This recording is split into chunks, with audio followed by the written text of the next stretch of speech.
The stars are out in Morgantown. Is it going to be a circus atmosphere in Morgantown? Machine Gun Kelly, Pat McAfee, Pat White, Owen Schmidt, a jet flyover?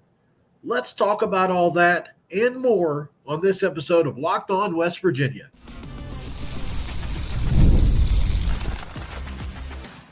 You are Locked On West Virginia, your daily podcast on the West Virginia Mountaineers, part of the Locked On Podcast Network, your team every day. What is up, guys? Welcome in. My name is Mountaineer Paul. This is another episode of Locked On West Virginia. Today's episode is brought to you by 5 Hour Energy. 5 Hour Energy fixes tired fast. With zero sugar in a portable size, it's the perfect pick-me-up for getting stuff done. Go to 5hourenergy.com, promo code LOCKEDONCollegeFootball to get your order now. Only valid until September 30th and cannot be used with other promos. Again, that's Locked On College Football and 5hourenergy.com. What is up, guys? It is so close. I can taste it, guys. Can you believe it? We're so close to the kickoff of this game. So much buildup has gone into this game, and it just keeps getting more and more crazy. Machine Gun Kelly, Pat McAfee, Pat White, Owen Schmidt, and some other secret guests are going to be coming to Morgantown to talk about this game tomorrow. They've even canceled schools in Mongolia County because of the fear of traffic. Although some people had reported that this classes in West Virginia were closed, that's not actually been the case. It's actually just been Mongolia County schools because of a fear of the traffic. So I found that to be interesting. This is a big game, and it's being treated as such. And it's weird to me that West Virginia University would catch flack for trying to make a game as big as it can possibly be, especially in this realignment era. It just doesn't make sense to me. So many people from the Penn State side are saying that this is West Virginia's Super Bowl. Indeed, it might be, but it seems to me like maybe you're just not used to the opposing teams giving a crap about how you guys treat people when they come to your games. That's just how it looks to me. And at the end of the day, I think West Virginia needs to be praised for how they treated this. They're taking advantage of an opportunity that, let's just be honest, Big 12 teams don't get very often. And I think it's important to recognize that.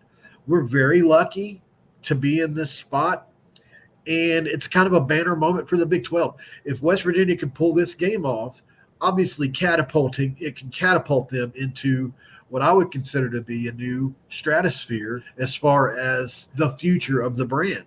I believe there is long-term possible consequences for that. Another thing I found to be interesting is Pat McAfee on his show earlier talked about how he wanted to off himself at one point. He got really heavy.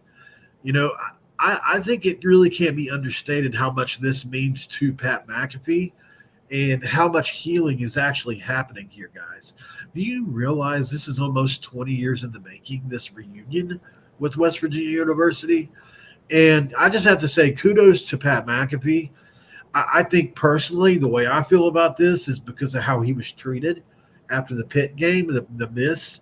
For those of you that may not be familiar, he missed some kicks that would have projected West Virginia into the national championship game. It was a foregone conclusion. All they had to do was win the game.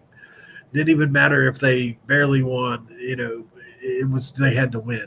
And it's the infamous 13-9 game. And because those kicks were missed, it was part of the reason we lost. He wasn't the reason. There was many more reasons. Rich Rod was talking to Michigan. Pat White had an injured thumb. Like, there was a lot. But he received death threats after this. And I really do believe that it's taken him almost 20 years to get over that. And so I think this is his way of kind of saying, look, I'm sorry. And this is our way of saying we accept your apology for not coming back for 20 years, although he should have never had to apologize. It should be us apologizing to him, in my opinion. But I'm just glad that these things are being put by the wayside. As I've said multiple times this week, Pat McAfee is the largest asset we have on our side at West Virginia as far as the future of this program goes. I really do think when it comes down to it, he could really help us in this next round of realignment, visibility-wise. If you're in the news, you're in the news. And Pat McAfee, as far as sports media goes, is about as big as it gets since he's joined ESPN. So I don't want to understate just how big this really is. Another thing I'm curious about is let me know down below, guys. Don't forget to like the video, subscribe as always, and drop a comment below and let me know how you feel about this. Is this circus atmosphere going to be distracting for anybody involved? Do you think it could be a distraction, or is that just fan talking overblown? I think both teams are probably laser focused, but I figured, you know what? It's at least worth talking about the possibility that one of the teams could be a little bit distracted with this big game, bright light atmosphere. Obviously, both teams have been there before. Both teams return starting talent, players that have played in atmospheres, so I think it's probably fine, but it's worth mentioning anyway that this is a bright light situation, similar to a bowl game almost. It's been incredible, just the outpouring. I mean, just list off everything that's happening right now. You've got all these West Virginia legends coming back to this game on Pat McAfee's show on Friday. They had to close down the school system for fear of the traffic. And Big Noon kickoff. And Big Noon kickoff is going to be there on Saturday. And that's not even including the halftime show with Machine Gun Kelly. Megan Fox is probably going to be with him. I've read a couple things saying that she might be there. That might shut down Morgantown in and of itself. Can you imagine Megan Fox in Morgantown, West Virginia? What a wild situation that could possibly be. And then to top it all off, there's a jet flyover, Coke handing out rally towels. And then you've got the chirp coming from the West Virginia side. There has been a lot here for this game that I just can't believe is almost here. I'm so excited, guys. I can't begin to tell you how excited I am. For the on-field portion of this game we get to next, we're going to be talking about our keys to the game. You don't want to miss the third segment where we talk about the impact on WVU's future in realignment right here on Locked On West Virginia. I like to drink my 5-hour energies usually in the morning time. And are you tired after lunch? You're not alone. In fact, research shows that more than 70% of us hit a wall after lunch. Let a 5-hour energy shot help you over that wall instead of crashing into it. It's got zero sugar, convenient, it's a portable size, and it's a perfect pick-me-up for getting stuff done. The 5-hour energy website has flavors galore: watermelon, tropical burst, grape, berry, and more. There is flavor for everyone, and you really should try them all. They're all really, really good. 5-hour energy is where I go. If you go to 5hourenergy.com, use the number 5hourenergy.com, and get some 5-hour energy products today. You can use my promo code, which is Locked On College Football, to receive 20% off your order. The offer is only valid until September 30th on one order and cannot be used with other promotions. The code is not good on subscription orders. That's 5hourenergy.com. Go there today. All right, guys. So we're talking about keys to the game now. And so I've come up with 5 keys to the game that I believe are going to be really important in this game versus Penn State. Number 1 on that list for me, something I'm going to be looking for is, number 1, can WVU move the Penn State defensive line and run the ball against a bigger front and control the clock? I have to think back the last time this West Virginia offensive line with these guys, because there was a Texas game in there, and that Texas front was extremely big. It really was a big defensive front, and this offensive line had some trouble moving those guys. And the fact that the Penn State defensive line is bulked up 30, 40 pounds really kind of worries me. And I have to call into question just a little bit whether we can do it or not. I have a lot of faith in this offensive line, but I don't know if I have enough faith that I don't think we're going to dominate this game. I feel like we can stalemate them at best. So we're going to have to get some explosive plays out of the running game. We're going to make a guy miss. You're going to have to squeeze through some tight cracks. And I think the addition of Jaheim White is going to make that more possible this year. C.J. Donaldson's a big bruising back, and getting skinny through the hole is not really something you hear about when you talk about a C.J. Donaldson. He's more of the going to make a way through kind of running back. And Jaheim is more of I can dance through, I can get skinny. It's a term they use for running backs when there's not much room in the hole. They say get skinny. And so I think something Jaheim can do well is that if they're able to rip off some chunk plays, then everything's at their disposal. If Garrett Green is made to throw the ball versus man coverage, then it's going to be a different ball game. And that brings me to number 2. Can Garrett Green throw the ball versus man coverage / resist the urge to take off? Now, we know that is his game. Taking off is Garrett's game. You know, you don't want to take that creativity away from him. I totally get that. Not saying we should. But Garrett Green had terrible numbers versus man coverage last year. A lot of that had to do with the receivers we had and the youth. You have to really be on the same page with your receivers versus man coverage, especially. In zone, it's more about finding the holes in the zone, right? Garrett was much better at finding holes in zone coverage than he was thrown against man coverage. And so I think it's going to be important for them to be able to run the ball so that they can have a little bit more space for them to work. And it's going to be interesting to see how that plays out. And then if things start to break down a little bit, can he resist the urge to take off, especially when maybe there's a chance we can get open? Because I think we're going to have to throw the ball a little bit. I think at least 200 yards passing or 250 are going to – probably 250-ish are going to be what's needed to be in this game, win this game. And so it's going to be interesting to see the progression of Garrett Green. I think it's one of the biggest storylines of the game. Number 3 is, can Penn State's offensive line come together fast enough? It's the biggest question I think they have outside of receiver. They've got a center that's got a lot of experience. They've got a bunch of guys with experience. They haven't even named a right tackle yet. Zach said they were going to, from Locked On Penn State, said they were going to co-start at right tackle. That doesn't exactly bode a lot of confidence, right? And so I think you could safely say that this Penn State offensive line has taken a step back absolutely this year. And can the West Virginia front get after Drew Aller? Because I think with the addition of a Ty French, who was an All-American at the FCS level, great pass rusher, they say he's looked good in camp. And then Tyron Bradley, who came on extremely strong. He didn't even play in the game last year versus Penn State either. And he's a good bandit as well. I think those guys have a chance. They're going to have their opportunities.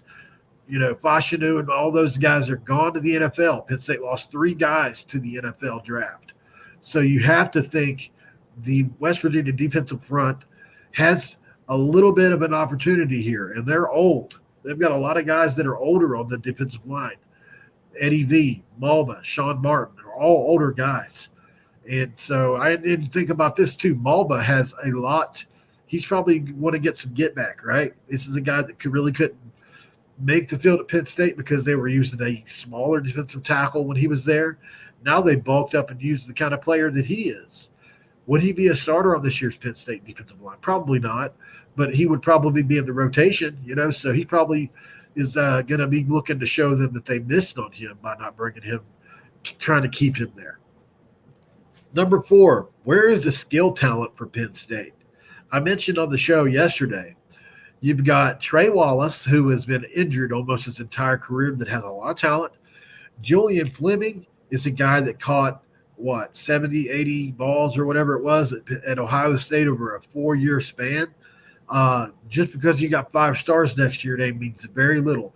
Lance Dixon can't even get on the field at a Group of 5 school right now. Penn State fans know who he is. He came through Morgantown and couldn't really get on the field. He did at times, but it was based off pedigree and not performance. And so that's my biggest worry if I'm a Penn State fan is what's this receiver room going to look like? Singleton and Allen are probably going to get involved with the passing game. I have no doubts with that. But generally speaking, I think this is going to be something that West Virginia is going to have an advantage in. I think our corners are going to play well in this game. And let's see if we can make Penn State one-dimensional. That would be cool if we had flipped this thing on its head and just kind of make them run the ball instead of pass it this year. And then number 5, last but not least, which a coach adjusts first and best. This is going to be a game of adjustments, no doubt about it. Jordan Leslie is going to be watching to see what Kotelnicki's going to try to do against this defense based off what the intel that they have and what they've done in the past. And vice versa. Kotelnicki's going to be looking to see what this new look West Virginia, they're running a brand new scheme. They flipped it into a 3-4. What's that going to look like to Kotelnicki and company? Can the coaches make adjustments and make the right ones? Because with all the window dressing that they use on that offense, it could be a long night for West Virginia if they're not able to fit the run correctly. That's what they did with Kansas. They brought him in a few years ago. Nobody had any tape on them, and they completely just missed. Lee Koba had about 4 or 5 missed tackles that game. I mean, it was insane. Devin Neal's also really good. But, yeah, so that was a big breakout game for Kansas, and that offense can be extremely difficult to prepare for. Today's episode is brought to you by FanDuel. You've heard us talk a lot about FanDuel, America's #1 sportsbook. Well, we have something a little different for you this time. Now through September 22nd, all FanDuel customers can bet $5, just $5, and get a 3-week free trial of NFL Sunday Ticket from YouTube and YouTube TV. Then, with the YouTube TV base plan, you'll be able to watch every single regular season Sunday afternoon out-of-market game. And all you need is a Google account and current form of payment, and you can cancel anytime. Just visit FanDuel.com/lockedon to download America's #1 sportsbook. And if you go over there right now, you'll see the West Virginia line had moved as of yesterday to right around 8 points. So people are betting heavily on the Mountaineers in this game. Very interesting if you ask me. Episode is also brought by Factor Meals. Fuel up with Factor's no prep, no mess meals. Meet your wellness goals thanks to the menu of chef-crafted meals with options like Calorie Smart, Protein Plus, and Keto. Factor's fresh, never frozen. Meals are dietitian approved and ready to eat in just 2 minutes. So no matter how busy you are, you always have time to enjoy nutritious, great tasting meals. Make today the day you kickstart a new healthy routine. What are you waiting for? With 35 different meals and more than 60 add-ons to choose from every week, you always have new flavors to explore. Crush your wellness goals this May with dietitian-approved meals and ingredients that you can trust. Make your day delicious from breakfast to dessert and stay fueled with easy, nutritious options. Treat yourself to restaurant-quality meals that feature premium ingredients like filet mignon, shrimp, and blackened salmon. Keep kitchen time to a minimum. Factor meals are ready in 2 minutes. No shopping, prepping, cooking, or cleaning up. Enjoy effortless support for your lifestyle. Choose from 6 menu preferences to help you manage calories, maximize protein intake, and avoid meat, or simply eat well balanced. Head to factormeals.com/lockedoncollege50 and use code LOCKEDONCollege50 to get 50% off your first box plus 20% off your next month. That's code LOCKEDONCollege50 at factormeals.com/lockedoncollege50 to get 50% off your first box plus 20% off your next month while your subscription is active. It goes without saying that this is going to be huge for West Virginia as far as the future is concerned. Can West Virginia actually grab the reins of the Big 12 Conference propelled by a win versus Penn State? I think it's possible, and I'm going to explain why. This West Virginia team most definitely has an incredibly tough schedule. But I think it's safe to say that if you beat a top 10 Penn State team at home, it could really propel this team forward to have a miracle-type season. A lot of the games that West Virginia plays that would be considered difficult are at home. Kansas State's at home. The Penn State game's at home. The Kansas game's at home. The Iowa State game is at home. The Kansas State game is at home. And so when you look at it through that lens, I don't think it's too far of a stretch to say that West Virginia can get out of this schedule with 2 losses, somewhere in that vicinity. if they can win this game. Now, it still has no bearing on the overall conference resume, but I'm talking about from a realignment standpoint. Can West Virginia get back to the days of old and start dominating a conference again? Could this win propel them to that? I think it's a fascinating conversation. The Big 12 is wide open to any and whoever can grab it. And whoever that is will have a leg up on the competition in realignment. Whoever's winning on the field, that matters still in realignment. Among all the other metrics that are looked at, on the field, how you're performing matters. It's not the first thing people look at, but it is the second or third thing people look at. And so the one thing you can control is how you perform on the field. And I really think West Virginia has a chance to do that and do it well. And this game could be the one that impacts WVU in future realignment. Also, when you look at this through the lens of the way West Virginia is treating this game, it's obvious that they want to have a good showing to the people at Fox, to the people at ESPN, that, look, this is a big game environment. We can put on a really nice show here. And I think, an impression is there to be made.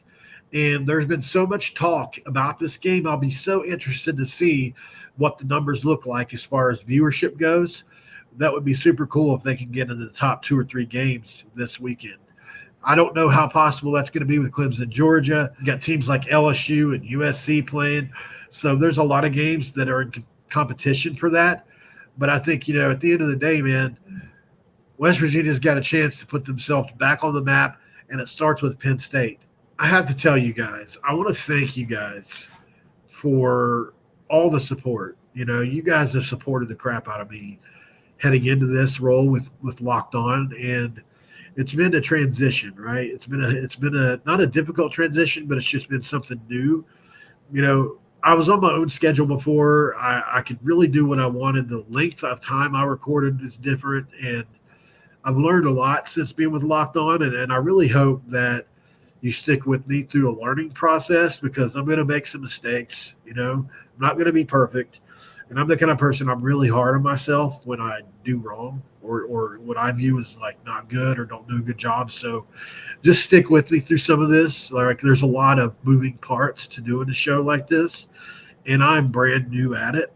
And so I'm a little distracted about what I want to talk about a little bit, because I'm having to read all these ads and everything. So just know that I'll get better at it, guys. And I'm excited about the future of the show. I really want it to take off. And I hope you guys don't care to share this, like, and subscribe. And I'll do my best to bring the very best content week in, week out, day in, day out. And you guys that are already my everydayers can continue to be my everydayers. I really appreciate that, guys. Hope you enjoyed the episode as always. Don't forget, man, we'll be doing this again tomorrow. We'll be dropping one of these every day now, and that's exciting too. So don't forget, guys, Locked On West Virginia is here to stay.